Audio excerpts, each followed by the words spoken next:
Hey guys, welcome back to the channel. So in this video I'm going to show you guys exactly how I made my Ant-Man helmet, and yeah, let's just get straight into it. So this is how the helmet turned out. Here's the front, here's the side, the back, and the top. And the inside's like blue and white because why would I paint the inside? I don't really need to. But yeah, the back is magnetic. It comes off just like so.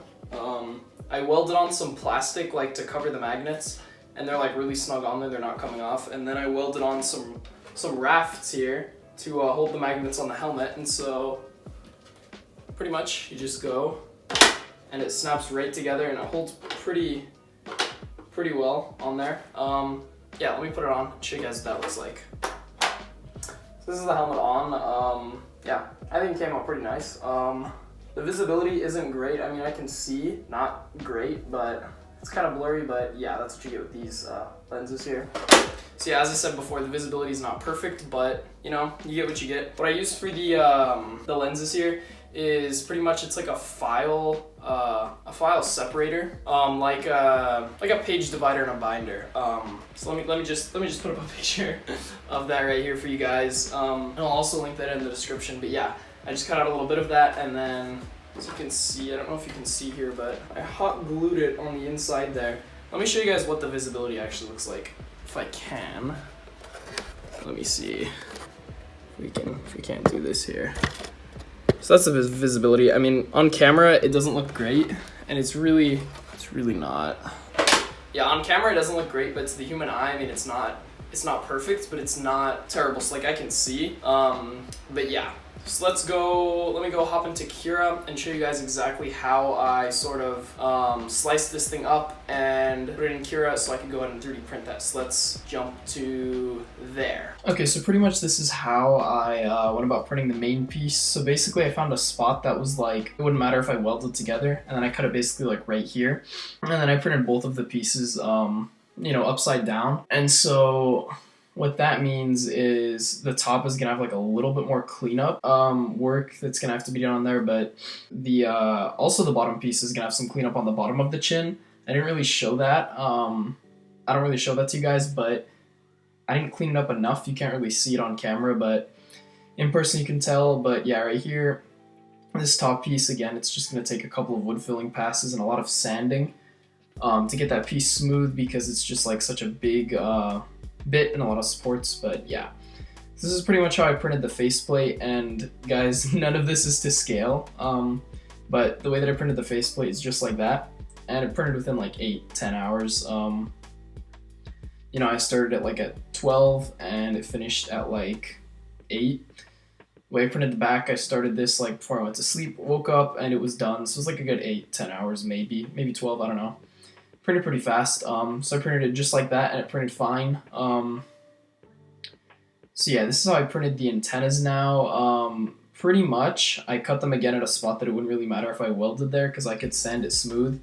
So I cut both of them like right here. And then I just printed those like with that side up and this side up. And I printed all 4 of those pieces at the same time, so I didn't have to worry about like anything. Just one shot for the antennas, and then I welded those all together. So yeah, now the scale that I printed this at is 87.5.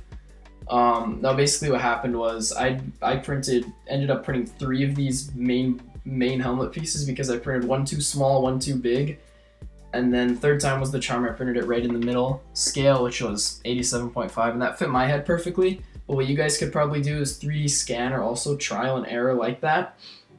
But what happens now is if you have a helmet that fits you like I do now, I can use this model to basically scale other helmets on. So I get the full model of the helmet, and then I get the model of the other helmet I'm trying to make. I get the model of the Ant-Man and the other helmet. Say it's an Iron Man, and I put the Iron Man and the Ant-Man, like pretty much mesh them through together on Cura and make sure they're the same scale, and that can help me with scaling later. From the last clip, it took So pretty much, as you can tell from the last clip, it took, how many pieces did it take?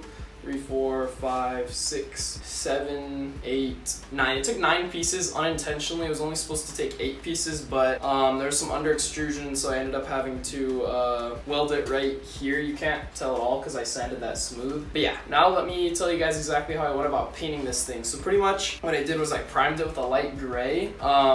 And then I went ahead and painted this thing, this dark gray right here. I painted that all dark gray. And then no, that's not how I did it. Sorry. And then I painted it all red. And then I went and masked off the red bits, which was just here, on both sides, and then these little bits there on the front, and then of course the piece on the back. And then I painted the entire thing with the